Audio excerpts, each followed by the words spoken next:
টুপ টুপ টিয়াড়া টুপ টুপ টিয়াড়া টুপ টুপ টিয়াড়া। ভাই সেই ম্যাচ তো মনে আছে যেখানে জিটি জিতে গেছিল আর হেরে গেছিল? হ্যাঁ তো মনে আছে তো, কারণ ওটা আমরা জিতেছিলাম। তুই কি জানিস 2027 সাল থেকে শুরু করে 2050 সাল পর্যন্ত শুধু জিটি জিতবে, সুমন গিল আর জিতবে। সূর্যা মানসুরির বেটা সূর্যা মানসুরি, ও সূর্যা মানসুরি জিতবে। আমাদের নতুন প্লেয়ার সূর্যা মানসুর, আমাদের বিখ্যাত প্লেয়ার সুমন গিল।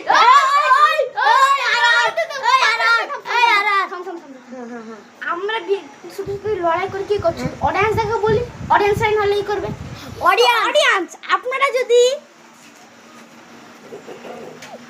আপনারা যদি মানে এই জিটিকে ভালোবাসেন তাহলে লাইক সাবস্ক্রাইব করে কমেন্টে জিটি লিখবেন, আর আরআরকে ভালোবাসলে লাইক সাবস্ক্রাইব করে কমেন্টে আরআর লিখবেন, এবং প্লিজ দয়া করে লাইক সাবস্ক্রাইব করে দেবেন। Bye bye.